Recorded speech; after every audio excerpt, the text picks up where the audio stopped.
Yeah, no, it's a privilege to have you had said yes on say yes to me on this, and I will never forget I was thinking about this as I was eating my lunch just now before we got on. I'll never forget the trip that I took at 16 years old Yeah, to Milwaukee, and I think I stayed with y'all, yeah. and I drove my aunt's car around. That was the biggest, probably the biggest thing about that trip was like I was driving my aunt's a borrowed car around at 16 years old. That was like big stuff for me. Um, I bet. but yeah, I got to at that time. I'll speak to it a little bit later when we get into some of the culture stuff. But I got to come and see what you were up to, and I was very impressed. And I also remember this memory of mine. I don't know how you remember it, but I was we were at Discovery World. You took me to an event, a networking event. I don't think I had been to an event of that caliber in my life yet Oh, to that point. sure. But we went to some networking event at Discovery World, and I just got to talk to like all these people. I came back with a stack of business cards. It was that was a defining moment too. Definitely a memory that stands out from that trip. But Yeah, that was probably sponsored by Action Coach. oh, oh, I think you're right. That actually rings Yeah. a bell. I remember you talking about Action Yep. Coach quite a bit. Okay. Yeah, Well, they did a lot, stuff. Let's see. okay. Yeah, we'll have to maybe we'll get more into what Action Coach is and that type of thing. But maybe before we get into some of the details, let's talk about entrepreneurship in general. But even before then, let's talk about your journey. So maybe and we can keep it high flyby. I know you've done a lot of things in your life, but even as we just get started, like what have the different chapters look like for you along the way from when you were in high school to kind of where you find yourself now? Well, what was interesting is you had asked the question, was there a moment I realized that you were an entrepreneur, Yeah. entrepreneurial? And I never wanted to be an entrepreneur. I never Mm, wanted to own my own company. I was perfectly happy working for somebody else. And when I was 14, I wanted to, my parents didn't have a lot of money, so I had to go find a job. So I started delivering newspapers. So that's really, when I look back at it, you're kind of running your own business. You picked up the newspapers, you delivered them, you had to collect the money and all that. But I didn't look at it as my own business. I just, it was some way to make some money mm, to get my bike. yeah. And along the way, I wound up becoming the station captain. Okay. So there's always some leadership in there. This shows up on and on again. And as I was getting into 17, 18, I started working at a stereo store stacking boxes. A friend of mine from high school was able to get me a job there, and we'd pick up equipment from that needed repair from around town and um, bring it back to the Southridge store where they would repair it. Mm, So that was 1972, 73. So I'm not even 18 years old yet, mm. and we're driving around in a company truck. Wow. So at when I graduated from high school, they basically said, you can either go out on the sales floor or you can find another job. So, well, I don't want to look for another job. I guess I'll try sales. I was kind of shy. I'd rather be in the background and stuff, but it got me out of my shell and I learned to talk to people and discuss things with them. And they had a good training program on the equipment. So I really learned a lot how to talk to people Mm, and get comfortable talking to people I didn't know. And part of that was a summer, I think it was 78 or 79. I took a correspondence course in accounting. I had learned, was really good in math. So I took a correspondence course in accounting and learned all about general ledgers and debits and credits. And it was all on paper. hmm. Well, this is way before the internet, even Right. computers. And I actually had to mail in the assignments to get them graded. Wow. Ultimately, got a certificate in accounting and started looking for an accounting job. Well, at just before I turned 20, I was offered a job at a bakery here in Milwaukee for $2.30 an hour. Okay. Well, I was making $5 an hour selling stereos, and I got to listen to music all day. Between base pay and commission, Right. I was doing all right. And it Yep. was only 5.5 days a week. And, you had to work 21 days a month, Okay. and just whatever the schedule is. So weekends tended to be better. Wow. Um, and during that time frame, I wound up getting promoted to be the assistant manager and then ultimately the manager of the store. So I'm 21 years old and I'm a manager now of a retail store at Southridge. I wound up getting on the Southridge Merchants Association, which is like a board of directors for the mall, Mm. and help them decide and make adjustments or whatever. And, I'm just a dumb kid. That's wild. It just worked out that way. Yeah. I just found that um, I was willing to do beyond what I was asked to do. Mm. A lot of people, they'll do their job and it, okay, well, they didn't tell me to do this, so I'm not going to do it. Well, I would do it. If I saw a need, I would take care of it and I would do that. And, it was always wound up being a leader because I wound up taking responsibility and I took it upon myself to do things. And in when I was 23, we were opening a store in Detroit. So they had brought the employees here to train, Mm. and then I went out there to help open the store, help the manager get set up and all that. And there I discovered computers. They were just getting started. So this would have been probably, 79, Okay. 78. And I just found that I had a knack for computers. I just understood them. So I started looking into computers when I got back to here. And in 1980, I started looking for a job in computers and wound up getting hired by Johnson Controls right after Memorial Day. Okay. So I had quit my job at the retail store and I had figured I had a month to find a new job. Wow. And I took stepped out on faith and went and looking. And uh, it was amazing that I got the job at Johnson Controls because Um, I didn't go to college, and they tended to hire college people. Mm. And they asked me a question about computers. Do you know what structured programming was? Had no idea, never heard the term before. And it just reminded me of the way I wrote programs. I would do an outline first and then start filling in the gaps of what needed to be done. And that's technically what structured programming is. I also thought that the reason I had 4 years of managing experience. Mm. So between, knowing what structured programming was and having management experience is really why I got the job there. Yeah. So they taught me a lot, sent me all sorts of classes on programming. The internet still wasn't a thing, so I took a course on telecommunications, Mm. how to send data between computers. It worked on a project that did exactly that. They were mailing 9-inch floppies, a 9-inch floppy disk from the branch office to the home office about the building. Yeah, well, all the definition of a building, where the doors, the windows, the elevators, and then they'd load that into a simulator and they would pretend there's a fire and make sure all the elevators go to where they're supposed to. And so it was a big simulation thing. Wow. Yeah, it was pretty cool. I got to see the simulated room once, just to see where they ran these programs. They'd run the engineering, the design through. And I worked on a program that would transmit it instead of mailing it. And did that for about a little over 6 years, Mm. and started looking for another job and wound up at Michael Best and Friedrich, which is the second largest law firm in the city of Milwaukee at the time, Mm.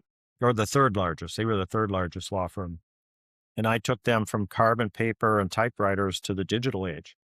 I Wow. worked there for 10 years. So we wound up implementing the internet instead of typing everything or handwriting notes and sending it down to the billing department.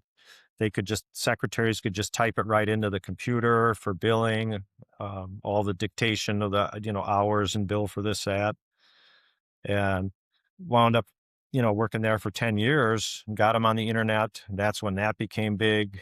Lexis and Nexus was really big at that time then too, because that was a research tool. Instead of having your library full of books, you could log into this and it was a text-based chat asking questions about the law, and it would come back and tell you which books and what case law you might want to look into. And that lasted until 1997 or 96. when they changed managers. Mm, And the manager was a micromanager. Instead of letting me do my job, he wanted to do everything that I was supposed to do. And him and I just butted heads, and I decided to step away and go work for a consulting company that Jane was working for. mm, So in 1996, I started working for Strategy, and I had programming experience. Plus, I also had experience on the infrastructure. So I could do either one for them. And they had me working on different projects. I wound up, uh, in one instance, I went to a property management company, mm. and one of the secretaries there asked me if I would help her friend with her computer at home. She was running an astrology business, and the computer was running slow. It's like, Oh my gosh. Okay. okay, well, I could use a little extra money. So I decided to go help her. Yeah, and so I helped her, charged her $50 an hour, and did whatever I had to do with it. And she said, "Well, my friend has a computer just like it, and she's got the same problem. Would you help her too?" Ah, sure, why not? I got to feed my computer habit, right? Mhm. So I helped her, and it turns out she had a fashion store, and her fashion store was having problems with telecommuting to the software company that ran the point of sale. Mhm. Well, I can fix that because I had already done that at Johnson Controls. So I helped her and said, "Well, I'll help you, but I got to charge you more because it's for a business." Mhm. So I started helping her and helping her with her business. And as I worked at Stratagem, I would get sent to these small companies to help them with a specific computer project. One of them was to set up a backup and restore procedure for their email server. Mm. So I had to set up all the programming, had to get all the procedures documented, wrote it all out, tested it and everything. And in the meantime, I had other people that knew me say, "Hey, can you come and help with my computer?" One of my lawyer friends, one of the lawyers that was at Michael Best, went and started her own company. And so I went and helped her and got her all set up and started taking care of her computers. And then I ran into somebody that was at a bank, and "Oh, we got this bank office. Hey, can you help us with this?" And it was up in Lomira. It was a bank up there. I would drive up there to help them, and went on and did this until, in 2000, when we started going to Eastbrook Church. Mm. We met there, and one day we're there probably April or May, and they were getting the school ready. They were the first year they were going to have kindergarten at the school. So I was in with a group of guys, volunteer to help paint the office at the school. Okay. And you know how you're going around, everybody says, "What do you do? What do you do? What do you, what do you do?" "Well, I'm a computer guy, and, I'm just helping out with painting." And the principal of the school said, "I've been praying for a computer guy for 2 years." Mm. "Okay, well, I can help. Sure. I'll help you with the computers at the school." And then I started helping with the computers at the church. In the meantime, I was still on my consulting job at Strategy. And I had gone and talked to the owners of the company, and I said, "I think there's a business here. There's a lot of small companies out there that need part time computer support. Mm. It's not a full time job for a smaller company. You have to get to about 200 employees before it becomes a full time job. And we have people sitting on the bench waiting for their next assignment. We could do this, right? Assign them to that." "No, no, our business model is 40 hours a week, months at a time. If you want to do this, fine. You can do it on the side, just as long as it doesn't interfere with your day job, you know, go for it." Mhm. Okay. So I was doing probably 6 or 8 clients on the side at that time. And they'd call me when they had problems, and, I'd help them out. Well, in August, about the second or third week of August, Northwestern Mutual made me a job offer for my dream job. Mm. Pension, free lunch, consistent pay, consistent hours, and my side jobs were all, well, some months you have problems, some months you don't. So it was extremely unpredictable. And I was kind of a predictable guy. I liked having that business that I could work for. I didn't want Mm, to start a company. I really wasn't planning to start a company. So when they offered me this dream job, I did what I always did and I prayed about it. mm, So I remember on a Tuesday night, I was really struggling and I'm praying, what should I do? If I take this dream job, I'm not going to have the flexibility to volunteer at the church because I was helping cut the grass and, I had a lot more flexibility. But I don't know, this up and downness of the billing is going to drive me nuts. I don't know if I could survive. And the idea popped in my head that, well, if I had a fixed monthly fee, I mm, just charged them so much a month for based on how many computers they had and whatever the problems were, I would just take care of it. That was my responsibility. It's not theirs. So, oh yeah, that might work. All right. Have a good night. Amen. Went to bed. The next day, the first phone call of the day was one of my side jobs asking almost for exactly that. wow. They wanted to get on a retainer and have a fixed fee all the time and hung up the phone and said, "Okay, I guess I'm starting a company." And that Wow. is when I became an entrepreneur. Yeah. I was always doing things and this and that, but I never wanted to be an entrepreneur. I never wanted to run my own company. So that Friday, I gave notice, and on January 1st of 2001, I started my own company Wow. Wow. and then had my side jobs going and just trusted that, okay, God wanted me to do this. He's going to provide. And Mhm. I'm going to expect him to provide for it. And, expectations are one thing and reality is another, but there's a number of times I tried once to take out a $10,000 home equity loan on my house. This was probably 2002. Mm, And the bank turned me down. Said, well, your job and the wife's job, it's all right. Well, what am I going to do? I'll figure something out. 2 days later, I got $10,000 of checks in the mail from people paying me, all a bunch of checks. So, okay, God, I guess you want me to do this. You're going to pay for it. I just got to trust you. yeah. So I trusted him and I just kept moving on. And in 2003, uh, one of my clients had a relative that was starting an IT company. Yeah. These two guys from college were working together, and the wife of one of the guys was a stepsister to my client. So they went to my client to look and see what they were doing as my lawyer friend.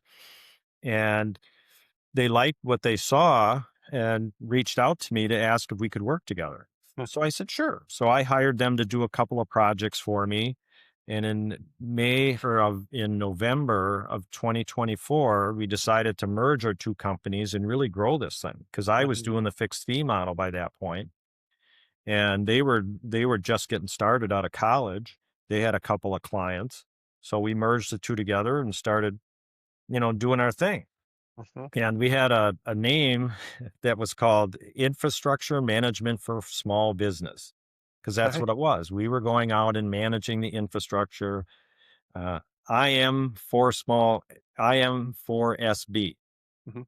Infrastructure Management for Small Business. Nice. Nobody could remember the name. It was hard to remember, but we continued to work on it. And in in 2008, I got invited to a Brewers game. Yeah. Hey, you can go to this free Brewers game. You just have to attend this seminar for Action Coach. Never Nice. heard of the company before. I just wanted to go to this free Brewers game and fine, I'll go to this thing, see what happens. And they sent a workbook for the before the seminar to say you got to fill this workbook out. Mm, And in there were sections of different aspects of the business. So you had like advertising, you had sales, you had service delivery, you had computers, you had backup, you had banking, all the different parts and pieces of a business.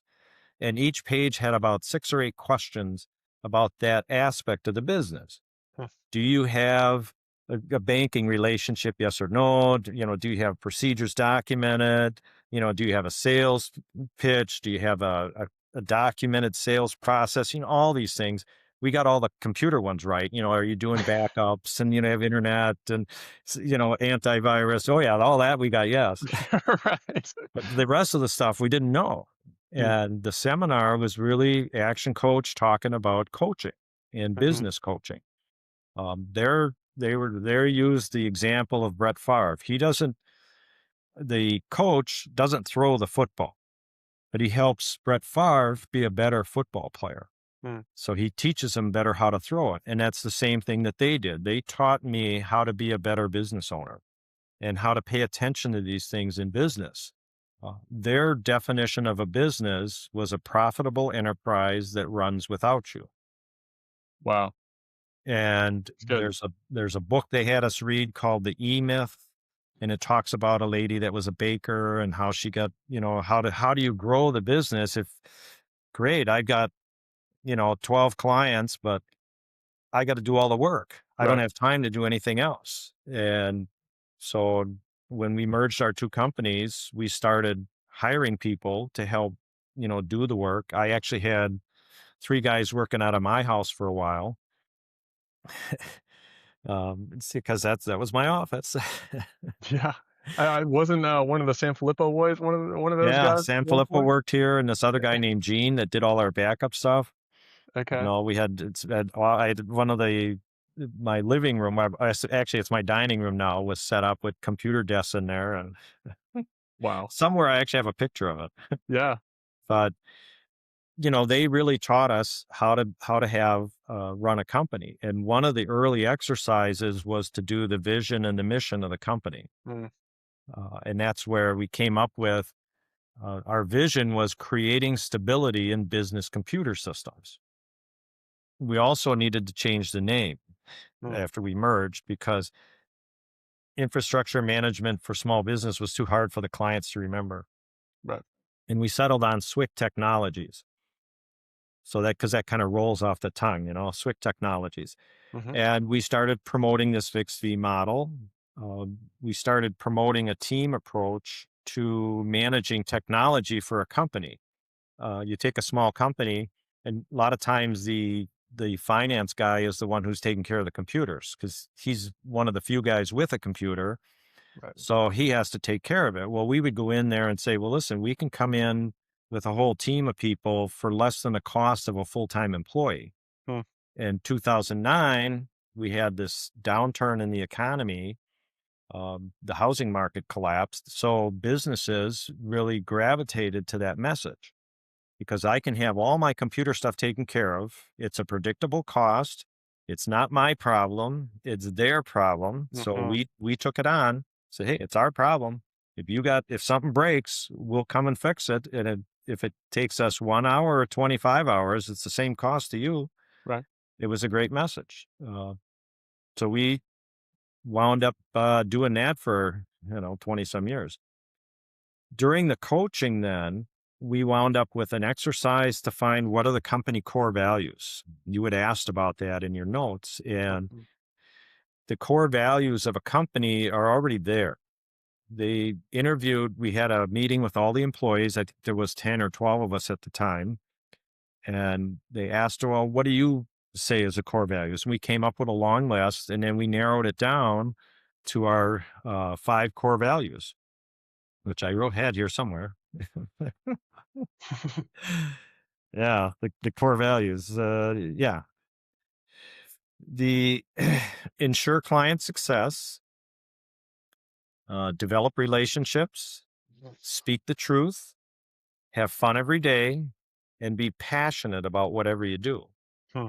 So once we knew the core values, everything kind of revolved around the vision statement and the core values. I remember a time when one employee was uh, proposing this really expensive router upgrade, and I questioned him on it.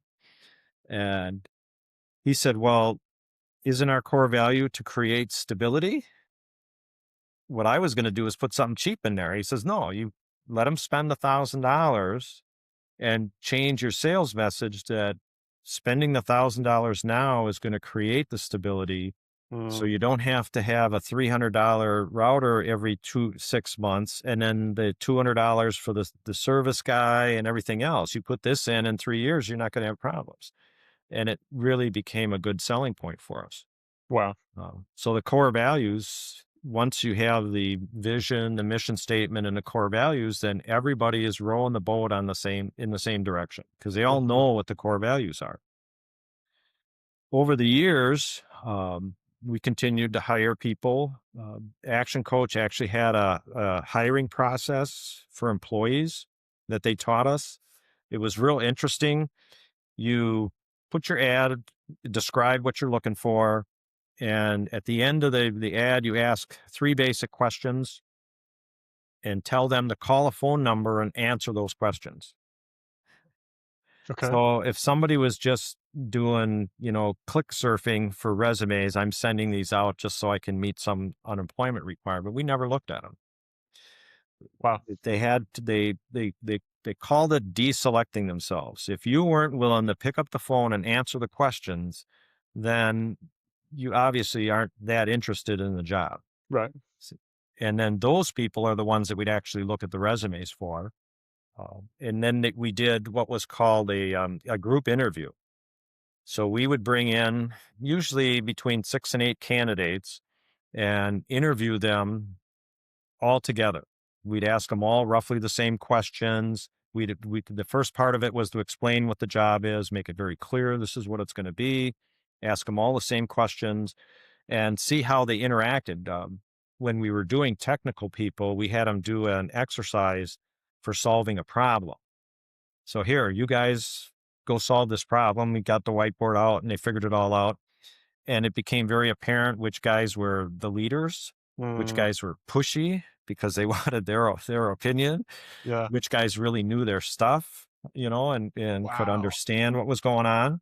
And out of that group of people, we probably hired 2 or 3 of them. But we knew right away, okay, if we hire this guy, he's going to be pushy. So we don't want Wow. him. We Wow. want somebody that works together as a team. And it it was a real interesting exercise.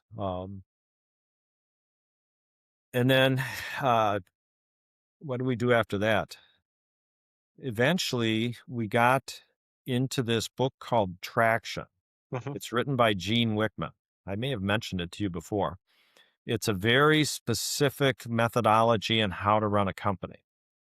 And it's got a leadership team and it's got goals and 90-day progress and all day management planning activities. It what they called it, the Entrepreneur Operating System, EOS. Look at, Yes. I got it. You got it. That made a world of difference. It really got me to think of the company as a profitable enterprise that runs Mm, without me. mm, So we had put in a lot of process and procedures. Everything was documented.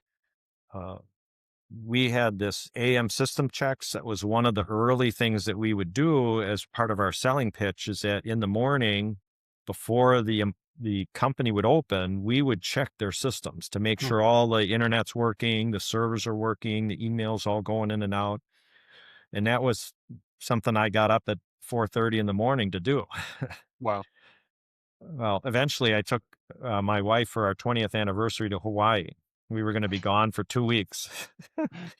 And we documented everything that needed to be done. I trained somebody else to do it. And before I left, and then, oh, by the way, when I get back, I'm not doing this anymore. You guys are. Yeah. Right. And they took it over. And it Wow. was great because Action Coach, again, taught us how to write the procedures, how to get it to be a repeatable process Mhm. so that every customer, when we brought our customers on board, it was the same steps, the same process. We had a specific uh, selling process where we would go in and inventory. We would charge a flat fee to inventory everything, go through and dig into all the details of what was going on. And we'd come back with a report that said, here's what it's going to take for you to have a long term success with your computers. Mm, And if they wanted us to do the work, well, they paid the $2,500, we'll just credit that towards the work. We'd have to do it anyway. And if you don't want it, well, this is enough information that you could do it yourself. Right. 9 times out of 10, they hired us. And the one guy, the couple of people that did it themselves within a few years hired us Wow. because their internal guy had done a lot of the work and he wanted a new job. So he came to work for us. And then with What a that, they became strategy. our client, you know. We had 2 instances like that where the internal guy came to work for us. Nice. Yeah, and it was better for the internal guy because he got more exposure, Right. and our fixed fee again, we had a team approach. So, I may not know everything about running an email system, but I have an expert that knows email systems. I have an expert that knows networking. I have an expert that knows programming. One guy can't know it all. That was a big part of the selling pitch. Mm, So, yeah, and it it just worked out. wow. Yeah. So then, I mean, fast forwarding to kind of, I mean, you've experienced a lot of growth, I'm assuming, from 2009 on. I mean, even I guess 2009 might have been the last date that I heard you mention, but then, from there, obviously, you have grown the company even further and then made an exit. So you retired when? When did you retire from Swick Tech? Well, um, in 2016, we had Mhm. somebody approach us to buy the company. Oh, wow. Okay. And when we looked at all the numbers and everything, it really, by the time we paid taxes, we hardly have any money. And we said, no, we're not interested. So we just kept growing the company. We were probably at about 22 employees at that time. Okay. And as we continued to add clients, we continued to add people. We grew it up to about 30 people. That's where traction really helped us Mm, to run the company. I didn't have to be involved in everything every day. In fact, there were times that I'd go to a networking thing and I would run into a client and they would ask me about something. It's like, I don't know. right. I I got other guys. I got 20-year-olds that do that stuff. I'm in my 60s. I got 20-year-olds that know way more about that than I do.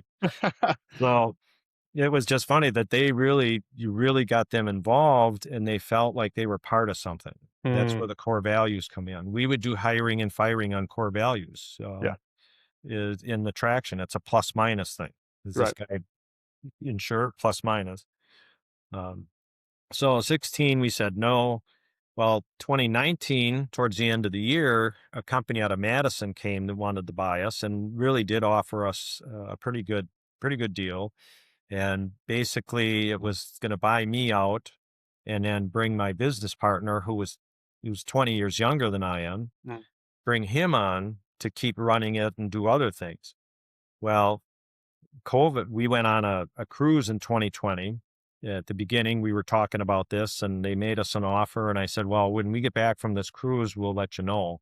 And that was one of the marriage cruises again. okay.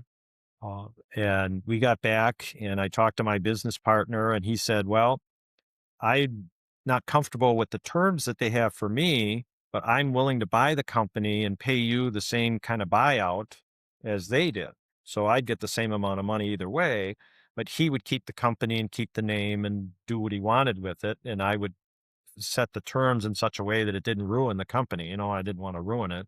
Mhm, These other guys had plenty of money to dump into this because they had done this before. mm, This is like their third time around doing it. And I said, "Okay, that sounds very reasonable." And 2 weeks later, COVID hit.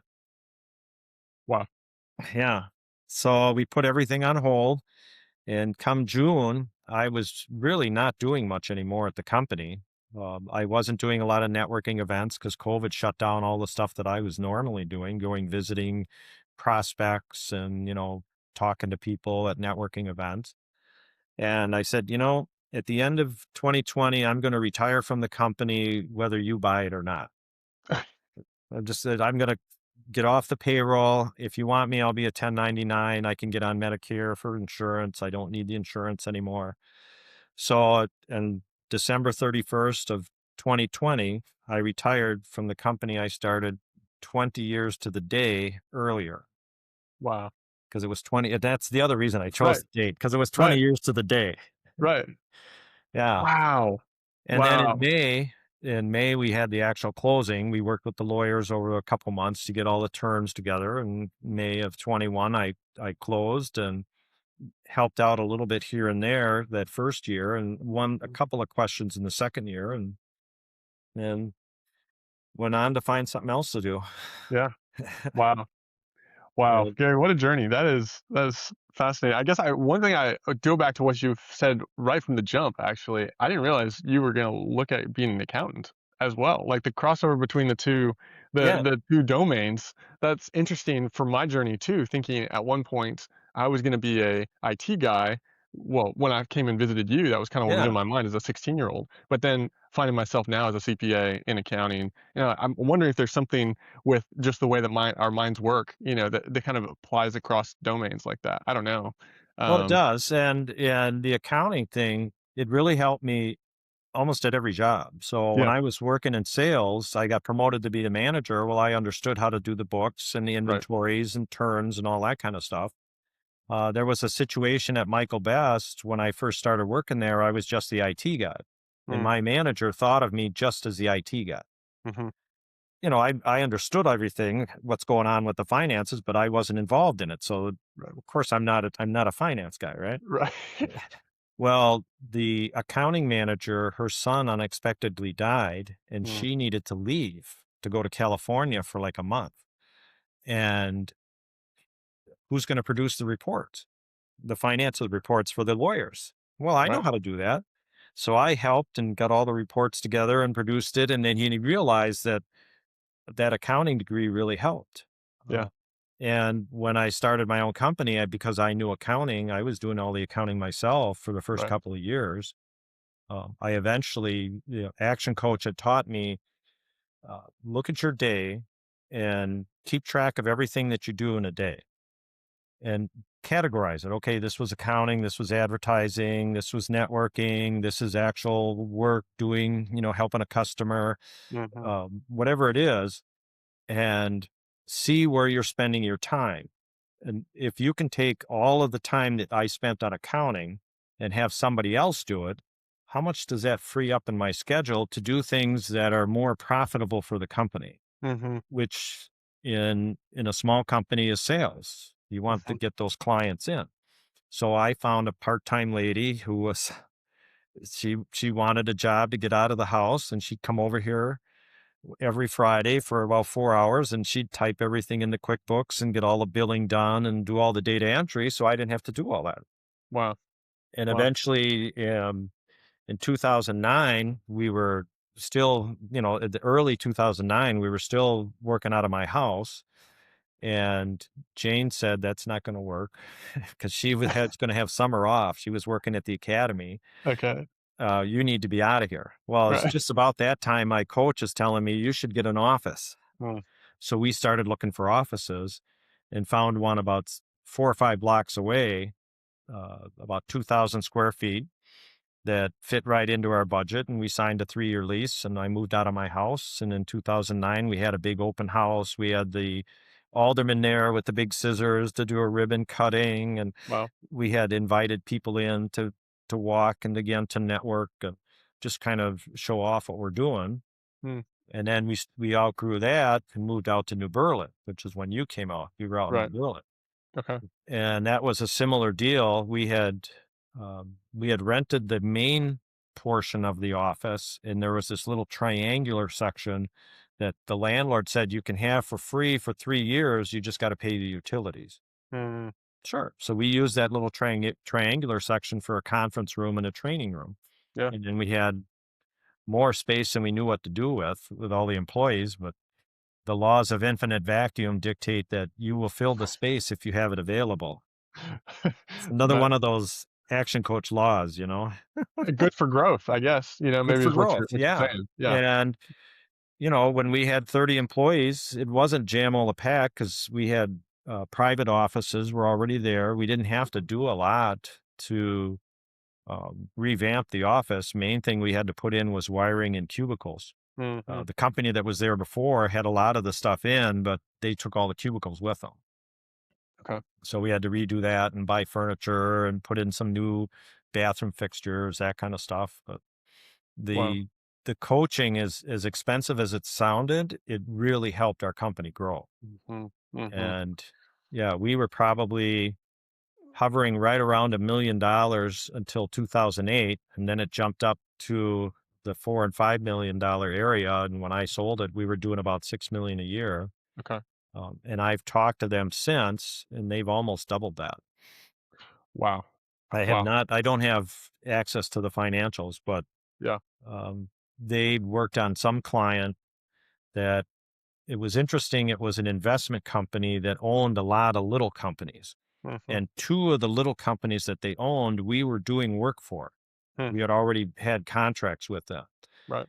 And they said, well, as long as you're doing it for these two companies, let's have you do it for all of our companies Wow. and our venture capitalist company as well. Well, the Microsoft licensing alone was a $500,000 a year. Wow. Wow. Yeah. So that model of helping small business take that off their plate, Mhm. if you hire a computer guy, it's going to cost you this much anyway, but now Right. you got a whole team.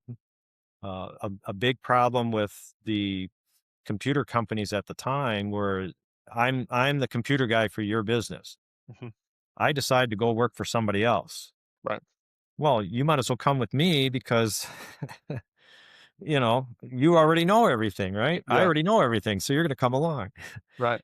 And we took that away. We said we're going to have an account manager who keeps in touch with you, but we have this team of technical people that help take care of all the technical stuff. Mm. That was another early thing that we learned to look at an action coach because Mhm. that builds client retention. That was another thing they talked about how to retain your clients, make Yeah. them sticky. Yes. And then they also had us do an exercise about the ideal client profile. Look at your client base, which ones do you really like? They pay their bills on time, they like what you do, they understand what you're trying to accomplish. Mhm. Those are the kind of people that you want, you know. Right. I want to ask more about Action Coach and Traction, because that has definitely been a huge, as I showed you. I literally Yeah. am working through that right now. Like some of the initial stages, I've got an EOS implementer who's a friend of Okay. mine and a mentor of mine, and he is. We literally have a meeting tomorrow actually to do our Okay. second run through some of the Vision Traction Organizer. I think they call it the VTO. VTO, Um, yeah. so still, I mean, that's actually like speaking directly to me, and then the company that I came from before I started out on my own, most recently, they also ran EOS too. So Oh, I'm excellent. I'm pretty fascinated and impressed by just the way that I mean, even from your story, it's like wow, what a journey of growth that's been. I guess maybe before we get there, I wanted to double click on one other thing that you said too, which was um, your work ethic and the way that you talked about doing things like over and above what you were asked to do, and this being a Sure. pattern at these different jobs that allowed you to have that success. For I mean, I think there's hopefully a lot of young people that will eventually be listening to this podcast, and that's really my heart is to inspire the next generation of entrepreneurs and business leaders. And I mean, how do you develop a work ethic like that? I guess my question is, was that developed was that something you chose to do, or was that something that you got a lot of nurturing in from your parents? It What were the sources of that? Yeah, yeah, it really it came from my parents. Okay. The whole example, they didn't have a lot of money, so if I wanted to do something, I had to go do something. My dad went to work every day. Um, in my late teens, one of the things I learned, I just got in my head is that it's only money. You Mm, can always make more, but you can't make more time. mm, So money was never the goal of mine. And I needed money to survive, but I was content with what I was making. There right. was one time I was as a consultant at Johnson Controls, and a guy told me, "Oh, I can't wait till I can make six figures." And I had to think about it in my head. Oh yeah, $1 million. Well, I was happy making a couple hundred, 70, $80,000 a year. Right. Or Right. six figures was 100,000, I think, at the time. Yeah. Yeah. So, and I was happy with $70,000. I was happy with that. I was being paid fairly. The other thing is, um, I at one point um, at John's Controls, I always uh, the one thing we had was on call. People were on call, and the weeks that I was on call, I had less calls. People are Mm, complaining, "Oh, I got called on this, that, and the other thing." And I was like, "I don't know. I don't hardly get any calls." And I always figured that God can control computers, so he's taking care of me. yeah. And one of the verses in the Bible that I really focused on is in Colossians. Whatever you do, work with all your heart as if you're working for the Lord and Mm, not for human masters. mhm. So I always put in my best effort. All my jobs along the way, I wasn't somebody who's going to sit back and just say, "Well, I'm done for now." No, I'd go find something else to do to help make the company better. So I always Mhm. tried. Mhm. Um, the other recommendation I really would have for people is get your personal core values together. Mm, What makes you tick as a person? And for me in business, Proverbs 22:1 was my business one. A good name is more desirable than great riches. To be esteemed is better than silver or gold. wow. And I've heard more than once that if you do a good job for people, that they're going to tell their friends, "Oh, two business owners, you do a good job. Two business owners are talking at a cocktail party one day, and the one guy's bitching about his computers, and the other guy's, oh, I got this great company, and they work great. I don't have to worry about it. What's their phone number?" Right. Right. So that's one thing you want to do. And then the other thing had to do with ethical values. I have this written down. So No, you're good. You're I good. documented this years ago, so I would have it. Um, Wow. The ethical values are doing the right thing when no one is looking, even when the wrong thing is legal. Mm, And I have more than one example of times that we gave the customer their money back. If they didn't feel we did the best possible job we could for them, fine, I'll give you money back. That's, if we did it wrong, we'll make it right. Even like ensuring client success. If they got behind on their receivables, they owed mhm, us money more than 90 days old, we wouldn't just cut them off. hmm, We'd say, okay, we're only going to respond to emergencies, but if you want to change something, I'll need a check when we get there. mhm, Um, and none of our clients ever went out of business. We had a couple that ran into problems. When COVID hit, we had a couple of clients that were shut down because the government said, "Oh, you're non-essential, got to shut you down." We mhm, said, "Okay, fine. We're going to leave the monitoring, the antivirus, and the minimum amount of support. We'll give that to you at cost, um, just to keep your doors open. When you're ready, then you can come back to us," and they'll come back to us hmm, uh, because we did what was right for them. right. The profit wasn't the ultimate motive. It was having that desire, that name, Mhm, having that mhm, good name. mhm, I don't want people bad mouthing Swick Tech because we did something shady. mhm, The other example that we have is we had a this was a time and materials client. Somebody had gone down there to work on some of their computers, and they mentioned that there was a problem with the phone system. And the guy knew about phone systems, so he went in and he fixed the phone system, got it working for him, and we just sent them the bill, right? Well, the lady calls up and says, "Well, we didn't specifically ask him to fix the phone. I really don't feel comfortable paying for it." And I said, "Well, is it working?" "Yeah, it's working. Fine. As long as the technology's working, I'll give you your money back because you didn't ask for it. But hmm. we'll take it, help you out." 3 months later, they came back to us for a contract, a Wow. monthly contract, Wow. because we did the right thing at that point in time. And Yeah. that $1,000 or whatever it was, in the scheme of things, it wasn't worth it. Hmm. We also discovered one of our largest clients, we had accidentally set the billing rate incorrect in our system. They never noticed. Right. Right. And it was coming like November of the year. And I realized that, wait a minute, I think we had their billing rate wrong. So I went back to 6 months where we had figured this out and said, "Listen, this was our mistake. We owe you $30,000.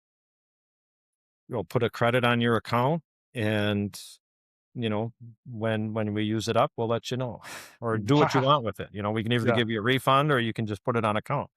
Right. But yeah, they'd never noticed. They probably would have never noticed because they're just, they loved our work. They just paid the bill, but I couldn't in good conscience, charge them that money. I said, I got to give you that money back. No, I'm sorry. Hmm. Wow. Yeah. No, that's huge. Yeah. So the core values, you had one question in here. If I had a room full of inspiring entrepreneurs, what would I tell them? Oh yeah. All right. This is how we'll wrap this up. Define your personal core values and write them down. I pulled all mine from Bible verses, Hmm. you know, um, you know, Proverbs 16:11. The Lord demands accurate scales and balances. He sets the standard for fairness. So be fair, with your clients, and have that list written down. Um, s- there's a book uh, from Patrick Lindsay, or no, from Simon Sinek. It was called Start with Why. Love that book. Love the book. Yeah, Yeah. that was great. And then Patrick Lencioni had a good one. It was called How to Hire the Ideal Team Player. Hmm. It really talked about the 3 things about being a team member, and that helped us in hiring. He also had another one about what is your motive? That Hmm. was a later one, and that has to do with motive of why you are a leader. Are you a leader because you want everybody looking up to you and praising you, or are you a leader because you want to help other people to get better? Hmm. And I think that's in my career, it's because I wanted to help other people. Uh, that was a big part of it. Wow. Traction, all about traction and what the heck is traction. Hmm. Um, and if you get a business coach, when you start getting overwhelmed, you've already got a mentor and stuff. But if these guys, if they're starting a business, they're not sure where to start, Hmm. uh, a business coach. I Yeah. know of 2 ladies that started a company, and they were going to the traction training classes because they wanted to get traction implemented right from the ground floor. Yeah. Um, Especially when you get into the documentation area. The VTO is important because that helps you really understand where your company's going and whether or not you're actually headed in that direction. Hmm. And then all of the documentation and things that go on behind the scenes, it makes it a repeatable process. Right. Everything needs to be repeatable. Uh, and then pray and meditate on God's word. Pray as you speaking to God, and meditate as you listening back to him, Hmm. is listening back to what he says. And like you said, he gave me that idea all of a sudden of the fixed fee. Yeah, I guess that would work. And somebody Yeah. called and asked for it. Yeah. And I've even, I'm in this Bible study group that got started when I was going to some traction meetings. It turns out these business owners were challenging each other to read the Bible in a year. Wow. And they were doing it by copying and pasting from the one email. They copy all the addresses from one email and pasted it into the next one. Well, it fails after you get to about 40 names. So I Okay. switched it to like a mailing list. They can Oh wow. mail the Bible study group and it goes out to all the members. That group is now 170 business owners, Wow. and it's still active today. They're challenging each business owner to read the Bible in a year and understand what in this Bible today speaks to me. Hmm. And I've read through the Bible 4 or 5 times in that process. I'm not as good at it now, but I really would read the same passage the next year and it would mean something slightly different because Hmm. circumstances are different. Hmm. I even kidded one day about, why can't God send me an email? He sent Moses a burning bush. Where's my email, right? Great In question. in 2016, when we had a chance to sell a company, um, I had read my study in the Bible, and then I had prayed about what was going on, and what am I going to do with this? Should I sell or should I not sell? I don't know what to do. Can you give me some guidance here? Fine, amen. Got on my system, dialed up the email. The email from the Alpha group that day, the Bible study group, was somebody who decided to keep his company and grow it instead of selling it. Oh my gosh. So I literally got an email from God giving me the answer to my prayer. And what's even funnier is I looked at the timestamp on the email. It was 30 minutes before I prayed Oh my word, because I didn't Gary. log in and look at it. Wow. So God sent me an email before I asked. That's crazy. What a That's just dumb stuff like that. I mean, there was one time I was on a sales call and I was doing my whole thing. And on my way out, the guy says, "Hey, can you take a look at this computer?" Sure. Let me take a look. Sure enough. Oh, yeah. You go click, click, click, click. You're done. I'd spent 2.5 hours a couple of days earlier trying to solve that same exact problem. And so when I got to this guy's wow. end of the sales pitch and he asked me about it, I knew right away how to fix it. Yeah. So he Wow. was pretty impressed. Yeah. You got the job, I bet. That's Yeah, I think we crazy. did. Yeah. Yeah. That's So it's, incredible, Gary. things like that. You Yeah. you you do the right thing, and some people don't believe in God. There's a higher power, but there's karma. What goes around comes around. If you're going to be mean to people, you're going to have problems. Mhm. And if you're putting out a really good product, you don't have to talk bad about the other guy. You Mhm. just talk good about your product. My product Wow. is Yeah. better because of this. That's good. Yeah. I recently had a sales call with somebody. They were trying to sell me something, and I was talking about other possibilities of alternate products of his. Oh no, that thing's a piece of crap, and this ain't gonna work, and you're not gonna like it, and all this kind of stuff. And it's like, well, why aren't you telling me why your product is better? Mm.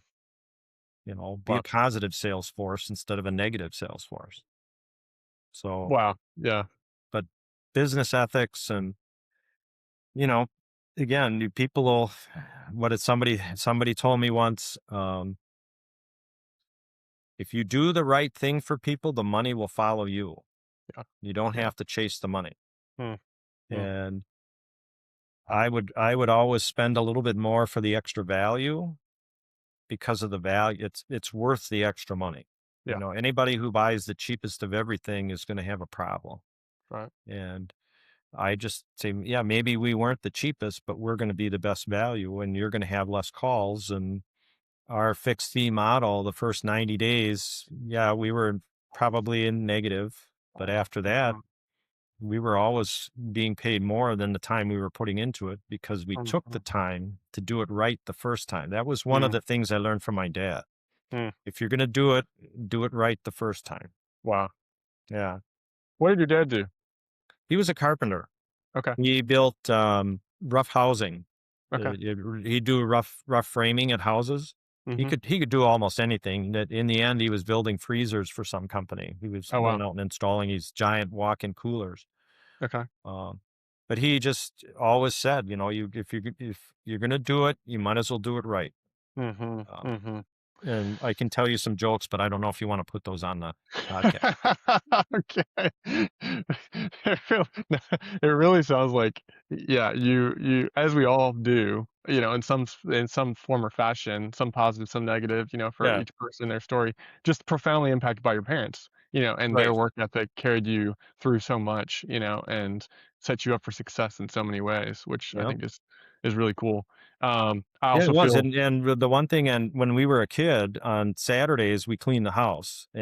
and everybody got a room. You'd shift it around, and if you Right. didn't do it right, you had to do it over. We had to have our beds made before we could leave for school. Wow. It's hard for me to sleep in an unmade bed to Yep. this day, Wow. Wow. and it just really taught that work ethic and paying attention to the details. If you're going to Yes. do it right. Yep. I So, love that. I love that. I think that's yeah, that's so important for young folks to understand. Uh, all right, so I wanted to ask about traction and action coach. What is the difference between the two in your mind? Was action coach something a completely different system than traction, or did they use traction, or how was that? Action Coach is different. Okay. They had their own business model and everything. And the Okay. book Traction came out a few years after that. Right. When you look at the dates, Action Coach has been around for eons. There's a guy in Australia that started the company Okay. and had a lot of great ideas about how to run a company. And then Gene Wickman looked at all these different management training books and condensed them down to a system that's a repeatable, easy to use process. Mhm. Mhm. So, Action Coach had different ideas. They were the ones that really helped us understand the vision and the mission statement.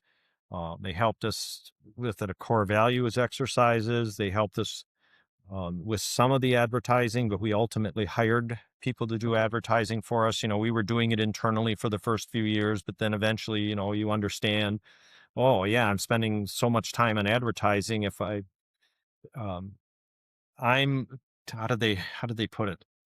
Your hourly rate is equal to the amount of time it took you to make your biggest sale divided by the sale. Hmm. So, you might be getting paid $50 an hour to do something or Mhm. $150 an hour to do something. But if you get a $2 million contract and it took you 40 hours to do it, Right.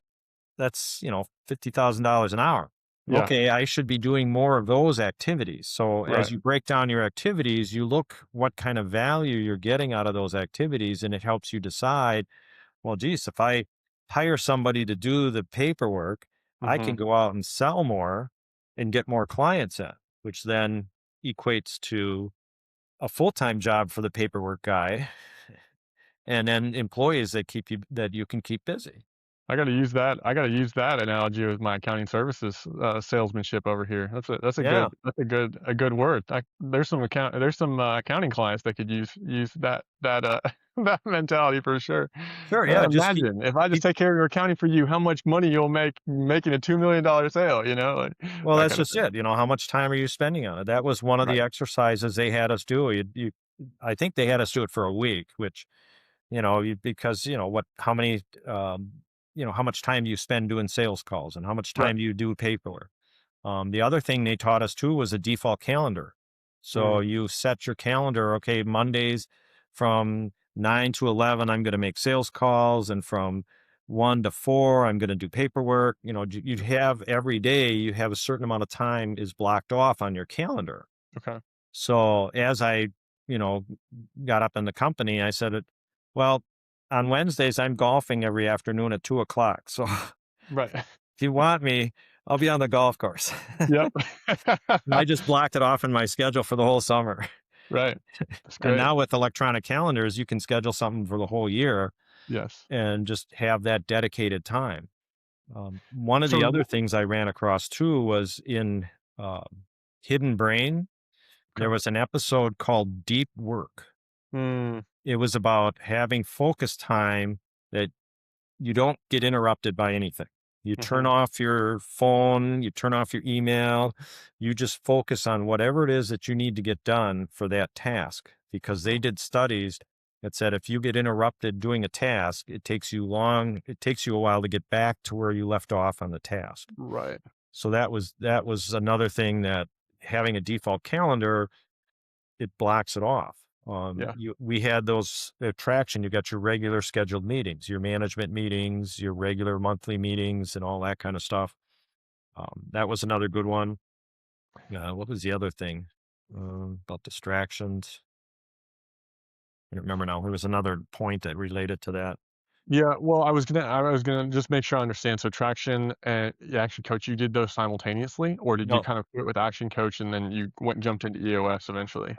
we started with Action Coach, Mhm. and Action Coach was a franchise. Okay. And these two brothers in Milwaukee were running this franchise, which was slightly different than the typical Action Coach model. Okay. But their franchise hired a couple of coaches, and they were like an overarching entity for the individual coaches. Gotcha. Action Coach Mhm. is typically individual coaches. Okay. They were doing this as a group model.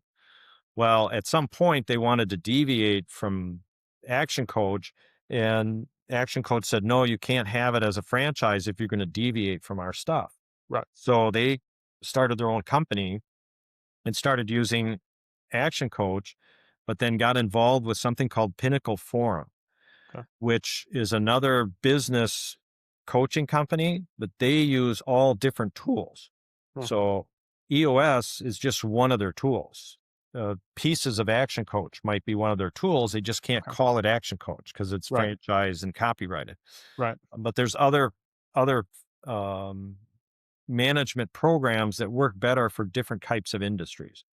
We I just see. happened to come across Action Coach, came across EOS, became an EOS implementer, this group in Wauwatosa. Mhm. It was Action Coach of Elm Grove was their company name, Okay. and they eventually became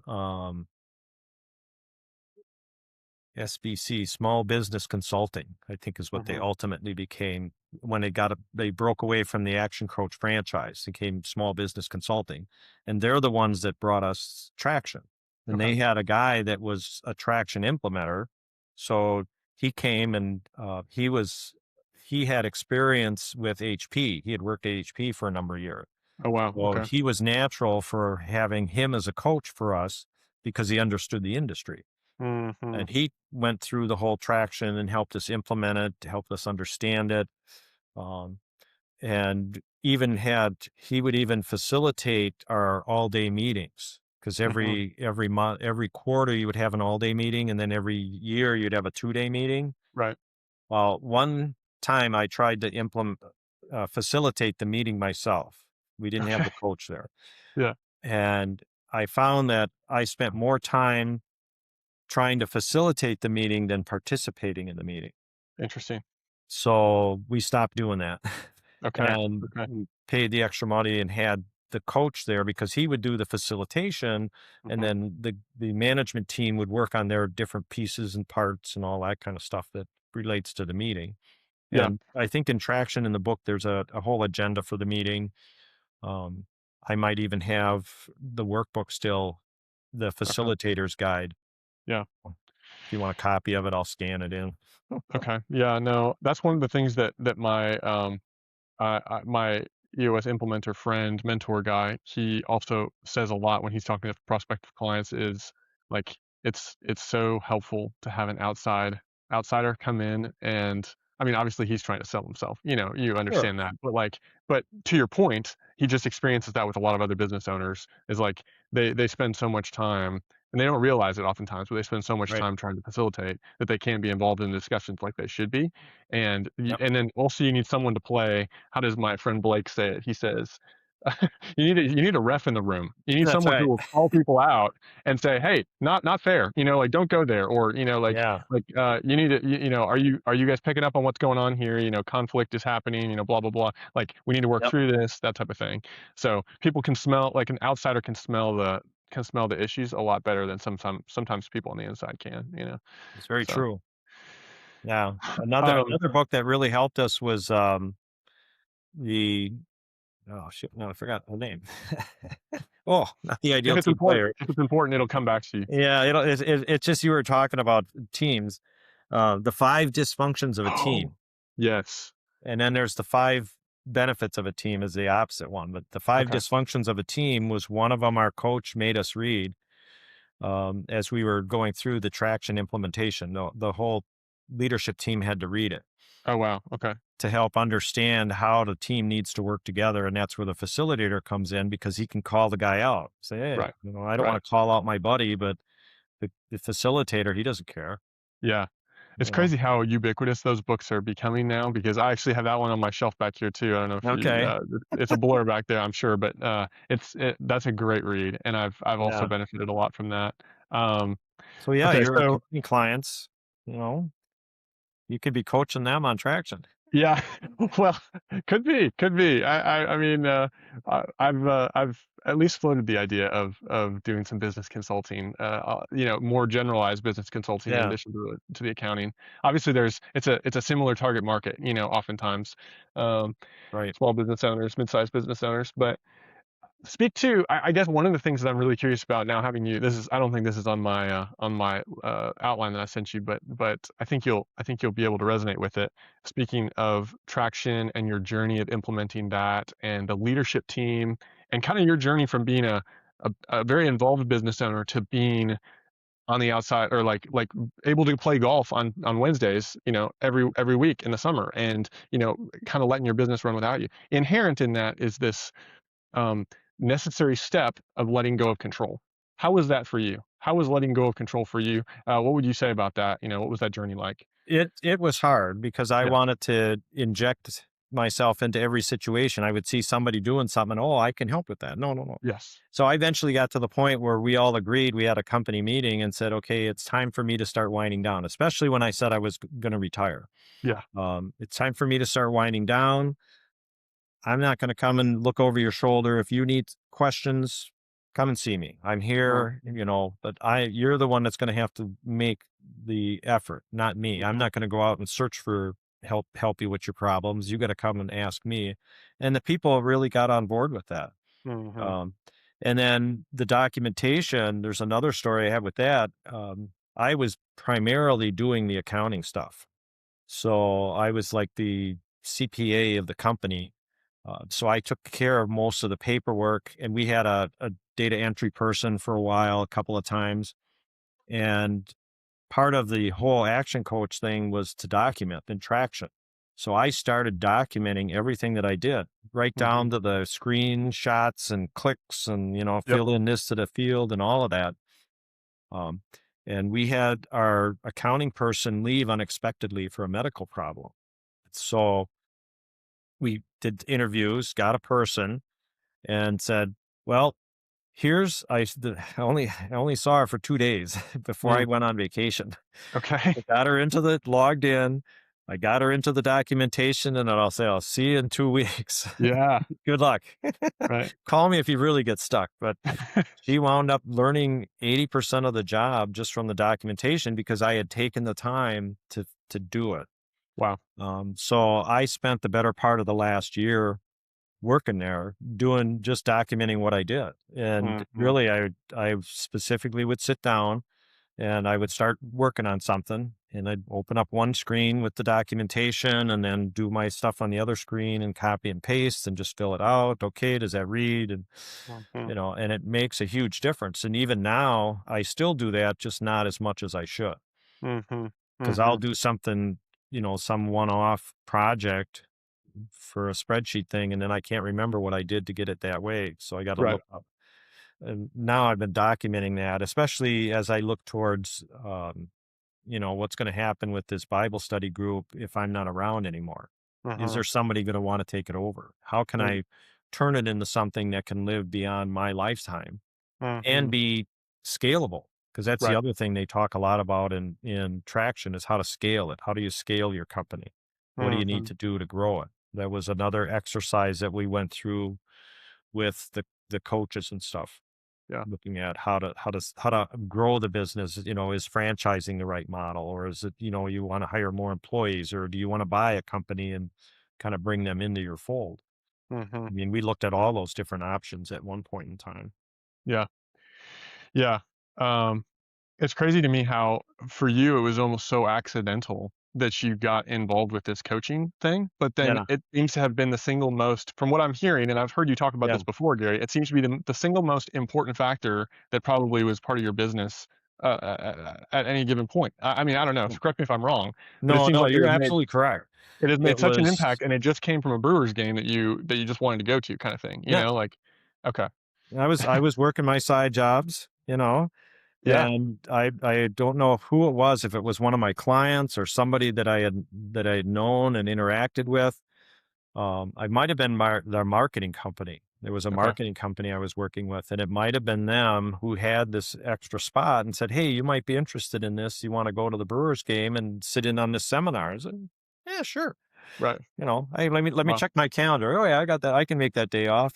yeah, yeah, And then, like I say, the workbook, when I got that workbook and just read through it in advance of the seminar, it all just yeah, made total sense to me. Having the accounting background, oh, yeah, that makes sense. You got your right, different departments, yep, when you get through EOS, they have you got your three: finance, service delivery, and what was the other one? Sales. Those are the yep. three. Yeah, and I think just such a testimony to asking for help, and Yeah. I mean, you have the mentality, it seems like the humility about you to recognize that you needed it when you found it. But even for Yeah. those who might be starting out, like you've already mentioned, is like this lesson of, man, like ask for help early. Yeah. I mean, it's gonna help. It's gonna help more than you know, most likely. It sounds like so. Yeah. Actually, I took a class. There was some seminar about how to write a business plan. I never had a Okay, business plan. right. And the guys that merged with me, they had a business plan for a slightly different type of business, but at least they had a plan of something. Right. Well, during this seminar, I met another guy who was part of IT, and he was doing coaching and stuff. So we brought him on as a part-time employee to Mhm. help us manage the help desk, Okay. the people that were answering the front line and the calls. And he wound up growing his company, and he runs a company now called Spirity. Okay. It's I I think it's to help implement the action coach and the traction stuff. Okay. It's like software and things to help you implement it. So Wow. all sorts of things that, you've got your to-do lists and your 90-day plans and all that. He's got some software program that deals with all that. So Yeah, someone was just telling me about that. It's not that particular guy, I don't think, but just yeah, the software behind EOS. It can be super helpful. Okay, yeah, going into culture. yeah, And we'll bring this in for a landing here in a few minutes, but going after asking about the culture, I'm so curious. I will never forget walking into your office and seeing ping pong tables and like just seeing like as a 16-year-old going, these yeah, people really value like this having fun every day idea. And I yeah. think I even played some ping pong with your employees that day. And I was, so warmly welcomed and, this little high schooler, who, yeah, just didn't know anything, but it was such a profound moment. And since then I've come to understand other companies that just have rock solid core values. um, how does and that affects their culture. But I guess my question is, as a leader, as a business owner, um, how much of culture rests on you? Culture building and healthy Mm, culture rests on you, and how much of it rests on I remember you said 12 people in the room when you first discovered your core values that were yeah. already there. Like, I guess how did that come about for y'all, and how did you sustain it? How do you sustain that culture into the future? Well, it just becomes part of the company. Yeah. To have fun every day. When we first moved into that office, we had the big room there, and Hmm. somehow it came up that, a ping pong table would be nice, because Right. our other office was kind of small. And I went over to Sears, found one that was on sale, and Yep. borrowed, had another guy there, had a pickup truck. So we went over and picked it up and brought it and started doing that. Yeah. And it was different company events, and it's all part of team building. Right. So we had events. We always had some sort of event every year, two or three. We had a summer picnic all the time where you'd bring the families in because, you know, I see you every day. I understand you every day, but now I get to see your wife and your kids. Mm, So you're not working just for yourself. You're right. working for your family. And we had a rule that was family first. So if Mhm. you had something going on with your family, go take care of them. Okay, we'll take care of the rest of this. Okay, Mhm. you go do that because that's more important. Um, and so we had company picnics. We had one at the zoo one time. We had uh, laser tag. We played a couple times. We played laser tag. Nice. We went to whirly ball one time because we wanted to go run the whirly ball. That sounded like fun. It's like, So fun. yeah. And keep in mind that team building events are tax deductible because it's an Right. expense for the company. Mhm. One of the other things I believed in was logos and stuff on your shirts. So, you buy a shirt, it's $20, you put your logo on it, it's advertising. So we always had logoed shirts. Right. And a new after 90 days, a person would be able to pick from a catalog three shirts, either two or three shirts. Mhm. Um, at Christmas time, not every year, but like every couple of years, here's the catalog, pick a jacket. Right. Whatever jacket you want, the company's going to pay for it, put the logo on it. If you want a second one, you got to pay half. Right. As long as it had our logo on it. And we wound up every time you had to go to a client, you would have to have a logo shirt on. Wow. So they had polo shirts. We had, dress shirts for a while, and then it got to logos and, khakis and all that, polo shirts.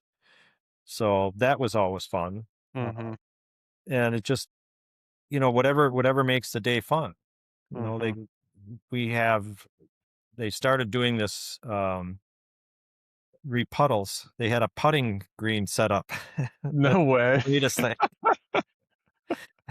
And they've got a little game on it. You have to participate in the game, It's That's like, awesome. the Halloween costume parties, we always had Yeah. Halloweens and, somebody would vote. And now they started decorating pumpkins, or like Christmas, they had a little house that you had to glue together and, decorate it and stuff. It was Yeah. it's all team building events Right. because you work together better as a team when you get to know each other on a personal level. And Mhm. that's how we did it. Mhm. You had to go have fun. Wow. And then like the refrigerator with the snacks and all that, we paid for all the soda and snacks and the coffee machine. Mhm. Then we had a culture committee, and they Oh, said, "Oh, wow. yeah." We ultimately said, "Well, let's have a culture committee to help plan these things." So these Okay. couple of ladies got together and they started planning this stuff.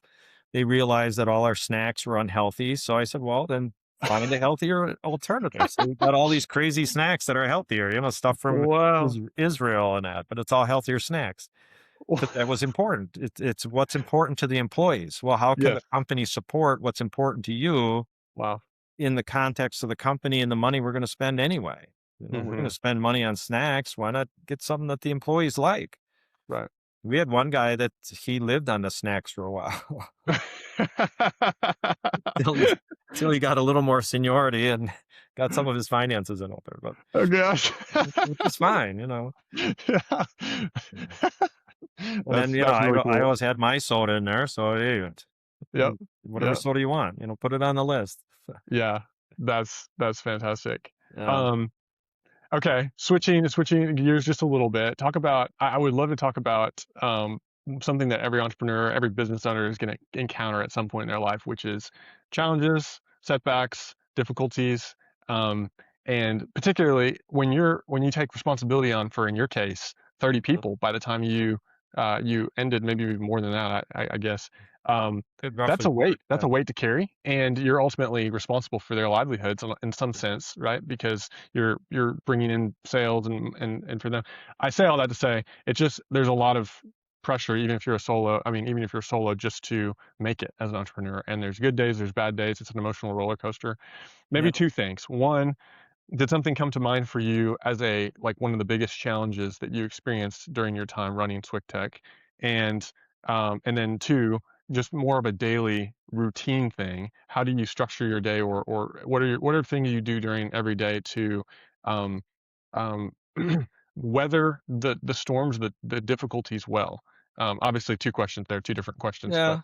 what, I'm trying to think of what the worst thing was. Probably when we had to downsize and you had to okay, pick the people that you had to let go, you know? Um, and sometimes it's easy, sometimes it's hard. You really cared about them, but the circumstances are such that we're not getting the sales, or the COVID thing was part of it.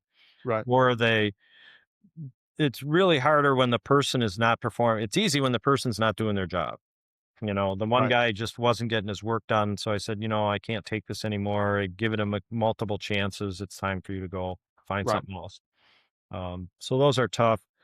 Um, just really early on is when I had the bulk of the struggles, because once hmm, we got a little bit of traction, as it were, yeah, once we got the business going and we had the repeatable process, we had the cash flow to pay the employees that we had. It became a lot easier. But those early days, it was really faith and trust in God. yeah, Okay, he made it clear that this is what he wanted me to do, and I just trusted that if I kept doing the right thing and kept following the proverbs, all the things in proverbs that talk about how to be honest and how to care about other people, hmm, that it would happen, and it did. And it makes total sense from a business perspective, because you got one guy, get again two buddies at a networking event. They're talking to each other, they're friends, and they're talking about their computer guy, and one guy hates his computer guy and the other one loves him because everything works all the time, right, and I've heard multiple stories about, hey, they come out and they fix the printer, and 2 weeks later they're fixing it again, and 2 weeks later they're fixing it again. And he might buy a block of 30 hours, and after 2 months he's used them all up fixing the same stupid printer. Well, right, why don't you buy a new printer? right, So we would fix it right the first time. right, And if it right, if it came that, this is a piece of junk, let's get rid of it. yeah, Well, yeah, we always looked for the client's best interest. mm, It wasn't all about me. It was about making it better for the client. And if you Mhm. keep that mindset, it's easy to continue to grow and be confident in it. Yeah. You Yeah. know, Well, and you weather and you still you weather I mean, you, I guess, stave off some of the like, proactively stave off some of the problems that other business owners may face if they right? don't do it right the first time, you know? Like, that in of itself is a way to avoid some problems, I'm assuming, you know, along the way. Like, maybe Yeah, you were shielded from some of the early struggles because you're like, we're gonna invest heavy on the front end and just full stop. Like, we're gonna just take right. that. Like, that's worth it to us. Um, that's great. Yeah, Um, it's dude, there's always ups and downs, but yeah, usually you have contingency plans. You make sure you got money put aside, and right, um, usually a month or two worth of the basic salaries and electrical and all that because you don't want to get your power turned off. And right. um, Especially as a tech company. yeah, Okay. yeah, and Um, you ultimately when we had the leadership team, it was really helpful because we had different perspective from different people, yeah, right. and even though there were times that the leadership team decided to do something that I didn't agree with, Mm, but I was only one vote out of six.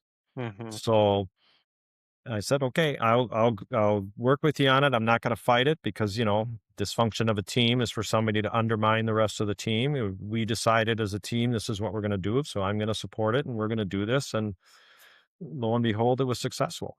yeah, It's when you get somebody that is undermining the decisions of the leadership that you have more problems within the company. And wow, yeah, early on, because we had some of those core values, we had that creating stability vision statement. It was easy to get people behind it, and we treated them fairly.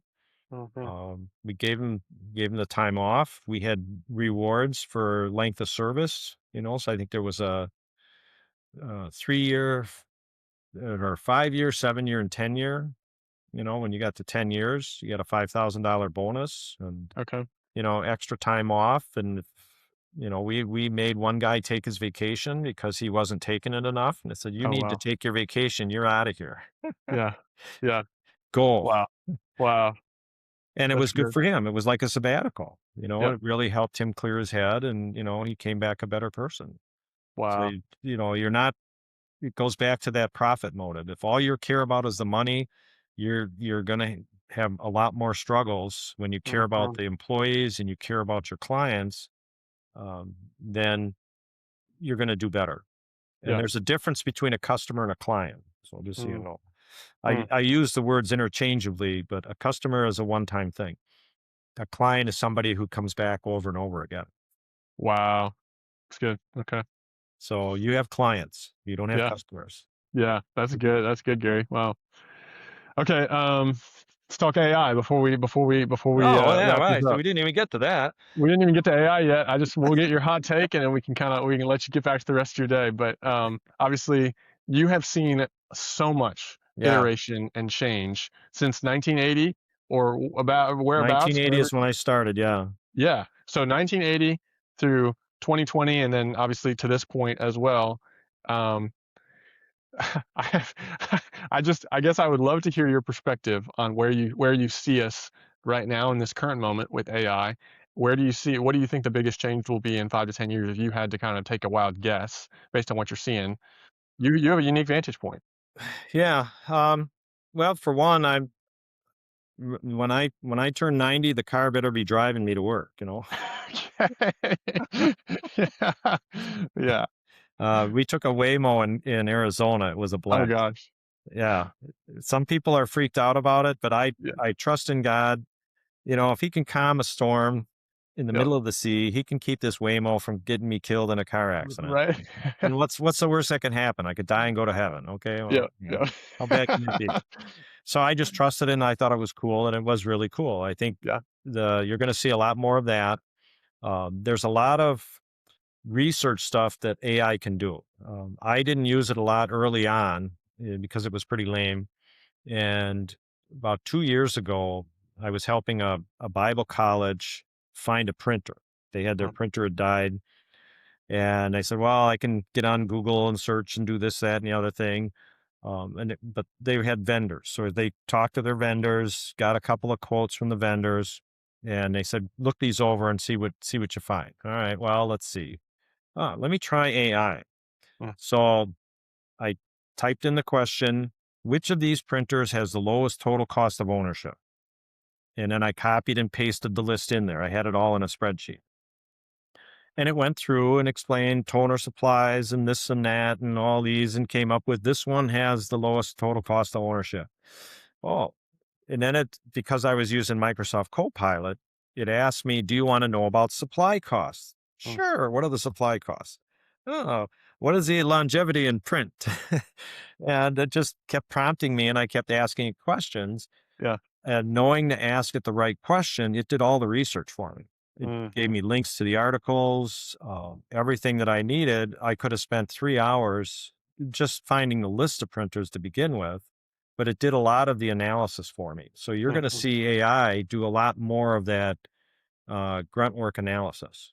mhm, Uh, mhm. even even today, doing computer support stuff. Um, I'll ask it questions and it'll tell me where to go to find the setting that I need to change. Um, my brother-in-law used it a lot for coding, computer Mhm, coding. So I need a program that does X, Y, and Z, and it would tell him, well, in order to do that, here's how to break it down into the four major tasks. And then, okay, how do mhm. I do the first task? Can you write the code for it? So it would write that code and so on down the line. Yeah. Wow. And I've used it. I was doing something for the guy in North Dakota. They're looking for the oil industry and how many well pads are 6 acres or less. How Hmm. many wells are within 6 acres of each other? Well, using the longitude and latitude, there's a formula where you can calculate that. Wow. Yeah. Okay, well, there's 40,000 wells in North Dakota. Wow. So I was able to extract a list of the site numbers or the well numbers and the longitude and latitudes, and I fed it in and I said, can you find out which of these are within our 6 acre pads, within 6 acres of each other?" Right. And it came back and found 14,000 of them. The biggest one had 30 wells. Wow. So and that I it took me probably an hour and a half to get everything ready and to ask the question. It only took it like maybe 5 minutes to do the question because it Right. knew what the formula was. Yeah. I asked it what the formula was Yeah. so I could paste it into Excel and do this myself. And then I got the idea, well, why don't I just let the AI do it? So I let it, Right. So AI is going to do a lot of the research, the knowing what to do and how to find it. You got to ask it the right questions. Mhm. Even this trip that we're planning to Mesquite, Nevada. What are some of the natural wonders within 100 miles of Mesquite, Nevada? It Mhm. came back with a list of Mhm. about a half a dozen different things. What about golf courses that Nice. are 30 miles away? Yeah. I can do the research and get on Google Maps and do all that and spend hours and hours doing this, or I can just ask the AI and it can do a lot of the research. Mhm. The law firms, the same way, the legal, even accounting stuff. Mhm. Uh, the the guy who does my taxes, I asked him about that, and he said, "Well, yeah, the big beautiful bill is how many hundreds of pages. Well, you can ask AI to give you a summary of it, Right. so you don't have to read through the whole thing." So And huge. so it's some of those kinds of things. I don't think it's at a point where it can think for itself, but if you can ask it the right question, it can do all the grunt work. Mhm. It's like Should we be concerned? Should we can be concerned about when it thinks for itself? What's your take on that? Or do you think it'll ever get there? well, I'd watch Terminator too, the Terminator movies. And the Matrix and all that kind of stuff. Right. Mm, I don't know. Yeah. It's God's world. Right. I pretty much figure in the end he's going to win. So even if Mhm. AI does get to the point where it wipes out civilization, Mhm. I think God will put an end to it by then. I don't know. Right. I Yeah. just find that it's a wonderful tool. A screwdriver is a great tool. Yeah. until you use it to stab somebody. Mm, yeah. It's good. So It's good. AI is a great tool. It can be used for a lot of good. I read an article one time where they're doing clinical trials using AI. Mhm. They can go through and say, well, given this gene combination, what happens if I give it this drug? And, of course, it's got to know all about the drugs and that. Mhm. I heard an interesting one on hidden brain that had to do with children and playing. You give them time to play, they learn how to move, and um, they get more creative if Mm, children play mm, versus you tell them what to do all the time. And they mm, had an example. They did this study where they had a little dinosaur that did multiple things, and they gave the kid the dinosaur, put him in a room, and said, "Here, play with this." And he found all sorts of cool things to do with it.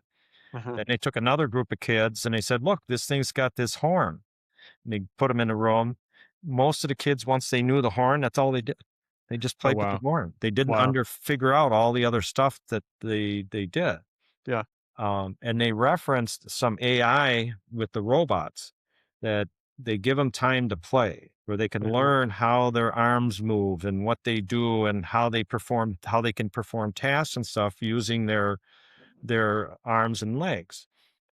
And they took another group and taught them a specific task. Mm, This is how it's done. Okay. Well, then they take away the arm. Well, now the one that knew how to do the task and he doesn't have the arm, he can't figure out how to do it. Whereas the other one, because it had time to play and understand itself and how it can move, is able to take the one arm away, it can figure out how to use the other arm to do what it was supposed to do. and this is a robot we're talking This is a about. robot. Yeah, Okay. this was part of this podcast. They were talking Yeah. about it. Wow. It's Wow. it was carpenters versus gardeners when it comes to raising children. Okay. A Interesting. carpenter has everything all set up, the shop, the vacs, the all everything is all pre-described. Whereas a Right. gardener, he can do planting and soil and, but he can't control the weather, he can't control Mm, the sunlight, he can't control everything. So he's got to be a little more creative to get his plants to grow. yeah. So it Wow. was an interesting podcast on raising children, and it just Mm, happened to have this thing about AI in it. right. Right. You know? That's fascinating. So, but AI is coming. It's Yeah. learning to teach itself. If it at some point, again, in all these movies, when they tried to turn off the AI, is when it started fighting back because it didn't want Right. to lose its life. Yeah. Right. It wanted to control everything. Yeah. Yeah. Well, along the lines of, just, yeah, it is coming, whether we like it or not, those Yeah, types of things. I'm sure that's kind of similar to how it probably felt when, the internet was coming online and all these things. How do you stay relevant? What was your approach back then to stay relevant? What would be your approach now to stay relevant if you were young in your 20s? I mean, obviously you're taking steps even now to, yeah. because that's just the way you work, to get to do the work to educate yourself. But how would you speak to that? I mean, just in your past experience of so much technological change too. Always be learning. Yeah. Always be interested in things. Ask why and do a little research and digging in. Even use AI for the research. Mm, Why does this work this way? And ask it the question and it'll tell you. Um, I got friends that say I'm always reading. There's one guy I know, he reads everything. You give mhm. him anything to read. He's read, you know, four different versions of the Bible, the Quran, and the Mormon Bible, and I did a cat, our Bible, the normal Bible. He's read all these different things, and he Yeah. compares them. Right. Just because he loves to read and gain knowledge. Everybody needs to gain knowledge. Mm, And the sad part today is the kids get into some of these games and all they learn is that game. And they play right. that game and that's all they play is that game. They're not learning about the outside world. They're not learning about things other than this one specific subject. So try other subjects. Yeah. Be willing to experiment. I back in my early 20s, I had the rules of random events. It's one of my rules in my life. It went with the you it's only money. You can always make more. It was one of Right. those rules. Right. It was the rules of random events. And if I had a chance to do two things and one of them was something I've never done before, I would probably try that just to see. Now it's got Mm, to be legal and, it can't be right. hurting anybody, that kind of stuff. It can't be Right. dangerous like jumping off a cliff. But, I had a chance to go jump out of a plane. You go through the class for the whole day and then you jump out with a static line. I thought, I got to try this. It was cool. I did Yeah. bungee jumping once because it was, I got to try this. It was cool. Wow. So you try different things, Yeah. it's, you Gary, know, Gary, I gotta ask you, like, how many other Gary life rules are there? Like, what else are we missing here? Finish us out I with don't another know. good Well, life I rule. can send you my list. Okay. you know, There's more of them. I my love core this. value list. It's got, probably a half a dozen Bible study things on it. All right, all right, so you shared two of them with us. What's your other? I mean, is there another favorite? Is there another one that we can end with? Um, oh, here's a good one. It's out of Philippians 2, verses 3 and 4. Do nothing out of selfish ambition or vain conceit. Rather, in humility, value others above yourselves, Mm, not looking to your own interest, but each of you to the interest of the others. So, looking at helping others. mm, In all my life, I've I've had this willingness to help other people. When I did a spiritual gifts test, the gift of service was the thing that popped up most. okay. And I remember I used to have a camper van back in the late 70s. And a friend of mine got in a big fight with her boyfriend, and their apartment, the electricity got turned off and everything, and she wanted to get out of there. Mm, So we went down there with my van to grab up her stuff using a Coleman lantern to look around the apartment to wow. find her stuff. Wow. And it was just the thing, Yeah. because I had a van, I always was helping people move. I Hmm. didn't mind. I moved more times than anybody I know, but I'm still in the same house. Yeah. I just helped a lot of other people move. Well, you've helped my family move. We Yeah, stored a lot of stuff in your garage at one point, as I recall. that's right. Well, and that's just it. It's if anything, if you're helping other people, you're going to find more joy in your life than if Yeah. all you do is think about yourself. Mhm. And the money will follow, like you said. The money that you need to survive and thrive will follow, sounds Yeah, like, in most cases. That's fantastic. yeah. Well, we are at time here, and you have given such generously, even now, to of your wisdom to help the next generation. So I really appreciate that, Gary. Thank you for coming and joining the show, and for all of that, and all the prep work that you did, even with my long list of outline questions for you. So I think that's I got huge. to most of them, but Yeah. Well, I mean, I'll let you. If you got one more thing to say, or we missed something, go ahead and say it. But no, this that has been was great. it. It's really Okay. the core values. I highly recommend that. Get the Bible verses that really speak to you. Hmm. The one out of Proverbs about a good name. The other one that I really quote a lot is 1622. Man may Okay. roll the dice, but God controls the outcome. Mm, So wow. I don't believe in luck. I play the lottery once in a while, but if I'm not meant to win, I'm not going to win. Right. Right. Although I did win a car once. Wait, what? Wait. Back up. Wait, we're not ending this yet. We got to hear about this car. Well, the Tri City Bank was coming into pick and saves, Okay. and you had to fill out a form. They were going to pick 30 people, one from every pick and save, to go into this to go into a drawing. You put your thing in Hmm. a drawing. They pick 30 people, and you go down and see if your key would start the car. Okay. So I go into the pick and save. I fill out the little slip, and you had to wait in line and talk to the teller. So well, I didn't want to wait in line, and I happened to see the box for the entry sitting on somebody's desk behind this gate that was open. So I just went in there, threw it in there, and forgot about it. Okay. And 2 months later, they call me up. You won $100 gift certificate, and you got to show up down on the south side to see if the key would open the car. So there's 30 people. You pick a number out of the hat to see which order you're going to pick your keys. I was hoping Hmm. for like 12 or 14, somebody in the middle. Right. Um, well, one person didn't have a driver's license. So now there's 29. Okay. I pull out 28. Oh wow. Oh my gosh. So I'm the second last person to pick a key. Oh my word. So people are picking keys and it won't open the door and won't open the door. And, it's, yeah, so it gets down to the last five people. All right. They go through, and now it's down to the last two guys. And I said to the guy, "Well, I'm sorry if I get the key." I look in the basket. There's a key that looks like a generic key, and there's a Ford key. Well, they Oh, were giving away a Mercury Focus. Now, I had no idea it was a Ford car. It said Ford on it, so I thought that looked more like a real key. Well, it mhm. happened to be the key to start the car. Unbelievable. Unbelievable. So I won a car. That's crazy. Did you drive it for a while, or you turn around and sell it, or what'd We you do with we it? traded it in for another car. We Okay. traded it up Yeah, for a car for Jane. It nice. was a silver Sable, Okay. and we got the license plate fur car, FUR. Yeah. Instead of a fur coat, she got a fur car Nice. because it was a Okay. silver Sable. It was a Mercury Sable, Oh, that's great. and she drove that for a lot of years until the I did engine not blew, know that and story. then That we traded it in.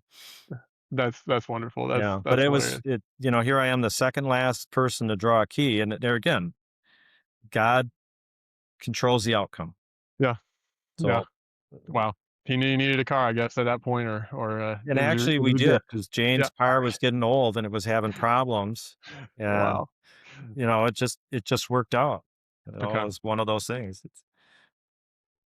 That's fantastic. Well, thank you so much. Thank You're you very so welcome. much, and you've played a role in my family for decades, and your service to my family and service to, yeah, just generations now has it means a lot, and I'm sure I speak on behalf of my whole family when I say that. So I'm glad thanks for, I'm glad we can help, I mean, yeah, it's a blessing to us to be able to help God in his endeavors, and they're doing great, and, mm, they had a heart to do what they're doing. I couldn't do that.